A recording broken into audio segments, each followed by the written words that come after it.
We are doing lesson number 12 in the quarterly, the book of Luke, and the title this week is Jesus in Jerusalem. Jesus in Jerusalem. And when you think of Jerusalem, what comes to mind? When you think of Jerusalem, what comes to mind? The Holy City. The Holy City? Well, what do we know about Jerusalem? I thought I'd just give you a little quick history. Jerusalem is on a plateau in the mountains of Judea, which sits between the Mediterranean on the west and the Dead Sea on the east of Jerusalem. It's one of the oldest cities in the world. It was founded around the 4th millennia BCE, and it was most likely first settled by the Canaanites, but then became part of the Egyptian Empire, and then the Jebusites. And David conquered it from the Jebusites, making it part of the nation of Israel. Now, if you think about a city, it has been destroyed completely twice. It's been besieged 23 times. It's been attacked 52 times. It's been captured and recaptured 44 times. If you think about that, it's a city of constant turmoil, constant conflict, constant fighting, and it's still today. There would be wars there if there wasn't restraining forces right now holding back. There were people right now who would love to have a war to drive certain other people out and back and forth. It's considered holy by 3 major religions, and the 3 major religions that think it holy keep fighting each other violently because they over this holy thing. Now, what does that tell you about their idea of holiness? If you think about that. Okay? And today still, there are people from the 3 major religions that would fight the other 2 religions, kill, slaughter, to drive them out if they could. What's that tell you about their view of holiness? In the Dead Sea Scrolls, Jerusalem is actually referred to as Salem, and Melchizedek is called the king of Salem. And the scriptures sometimes, as in Psalms 76:2, refer to Jerusalem as Salem, and it says his tent is in Salem, his dwelling place in Zion. So sometimes it's referred to Salem. And with all that in mind, this following description is actually, I did a lot of research and some historic references this week, and this description is consistent with the historical facts, and this is out of Patriarchs and Prophets 7:03. As soon as David was established on the throne of Israel, he began to seek a more appropriate location for the capital of his realm. 20 miles from Hebron, a place was selected as the future metropolis of the kingdom. Before Joshua had led the armies of Israel over the Jordan, it had been called Salem. Near this place, Abraham had proved his loyalty to God. 800 years before the coronation of David, it had been the home of Melchizedek, the priest of the Most High God. It held a central and elevated position in the country and was protected by an environment of hills. Being on the border between Benjamin and Judah, it was close proximity to Ephraim and was easy access to the other tribes.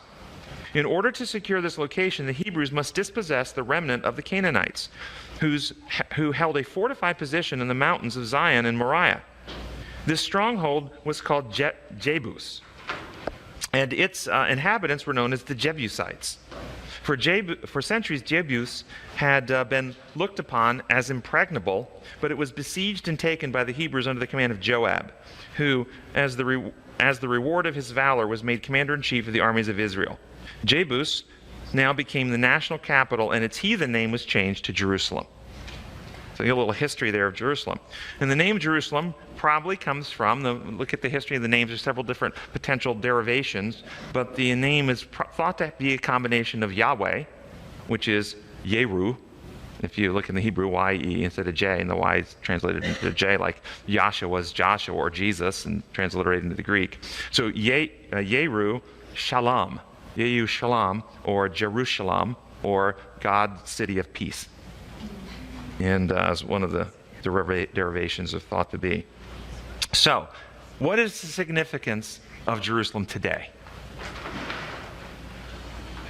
It's a center of conflict. It's still a center of conflict, isn't it? Political significance or religious significance? Significance in our Christianity. The actual city of Jerusalem on the earth, sitting over there today. What significance? Does it play a role in our beliefs and... Well, there's still religions today that say that's where he's coming back to. In Christianity, why do you think America is so pro-Israel? Now, on the one hand, the people who want to take religion out of it, they will argue because it's the only democracy in the Middle East and we want to have and it's just political democracies supporting each other. And there's an argument to be made there, but I'm going to suggest to you that's not the primary reason why Americans are so pro-Israel. The primary reason is religious. What were you going to say? They want a piece of the pie. They want to have a foot in the door if that's where things are going to happen. They want to have an in. It's American Christians, evangelical conservative Christians, who believe that Israel being reestablished in 49 was the fulfillment of prophecy, and how they see the unfolding of future prophecy that Israel, the Jewish nation, will have a significant role in fulfilling God's purposes for the unfolding of the kingdom of God to come on earth. Well, if you think about this idea of a physical location on earth being important, I thought I would share with you Jesus' conversation with the woman at the well in John chapter 4, starting in verse 19. And I'll just read it from the Remedy, which has a different, slight way of saying it, but you can get the same ideas out of the whichever version you're reading. Starting in verse 19 through 24. This idea now of Jerusalem being somehow special in our worship. Shocked and somewhat uncomfortable with such personal revelations, the woman said, "Sir, to know such things you must certainly be a prophet, so please help me with a problem. Our people have always worshipped here on this mountain, but you Jews claim that the place we must worship God is in Jerusalem. Which is it?" Jesus declared, "Believe me, dear woman, the place where one worships God is not important. It is the condition of the heart of the worshiper that matters. Very soon you will worship the Father, neither on this mountain nor in Jerusalem. You Samaritans worship a confusing tradition of rituals that does not enlighten the mind and have no ability to heal the worshiper. We worship the Creator God, and our minds are enlightened and healed by Him because all He asks of us is sensible and reasonable. The plan to heal humanity from the infection of selfishness and sin is provided through the Jews. The time has now come that all true worshipers will worship the Father with an intelligent, reasonable understanding of who He is, loving, admiring, and respecting the truth about His nature, character, and methods. These understanding worshipers are the kind the Father seeks. He is intelligent and reasonable, and His worshipers must worship Him intelligently and reasonably, appreciating and valuing the truth of God's methods and principles. So what do you think of the idea that geographic location is important in our worship?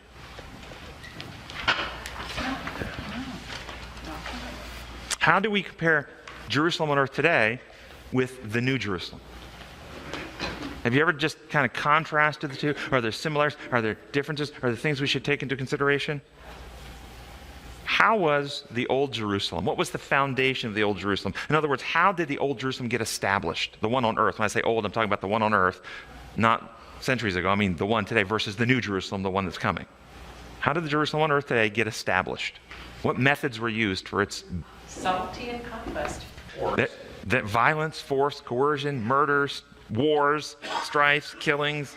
Exactly. What is the foundation of the New Jerusalem? How does it get established?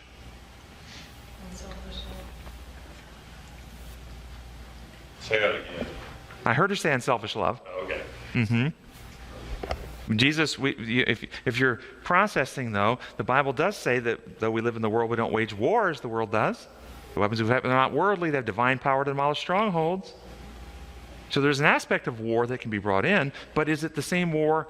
And is it methods and the weapons being used, the weapons of the world? No, they're not the weapons. So it's not violence, it's not force, it's not tanks, it's not bombs. I'm going to tell you, much of evangelical Christianity sees a fulfillment of Revelation prophecy where all the nations, Gog and Magog, come down from all over the world attacking Jerusalem. And the United States is going to be a big player in there. And it's going to be fulfillment of an actual physical fight in the Middle East.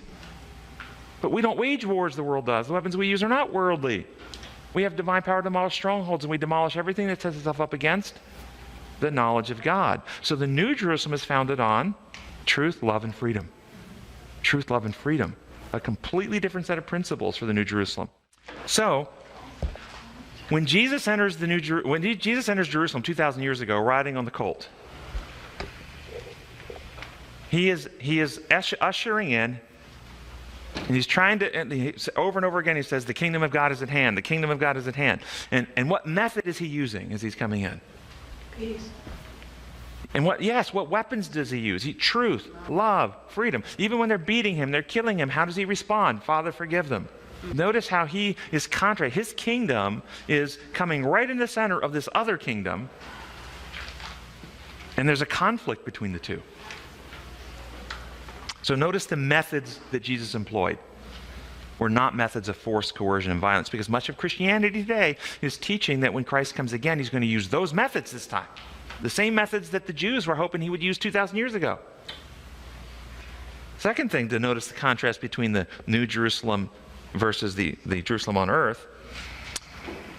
We'll go back to the time of Christ now, but you could even ask even today. Maybe you could do both, time of Christ and today. What type of worship was practiced in Jerusalem on earth?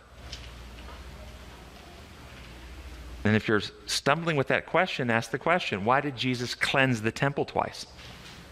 What type of worship was going on that twice he cleanses the temple? Ritualistic and external. Putting the ritual in front of the experience. Yes, this is what was happening, right? One of the things that was going on, it was a shadowy, symbolic, ritualistic enactment that could be understood properly, as symbols can be, to help people learn, but was it? And it also became very penal, legal, appeasement-based, versus the worship in the New Jerusalem. What will worship be like in the New Jerusalem? Will it be shadowy and symbolic, and they're going to be face-to-face, love relationship, adoration with our Creator and our Redeemer, with the hearts and minds of people to actually transformed. You see a big difference between the two, the new and the old.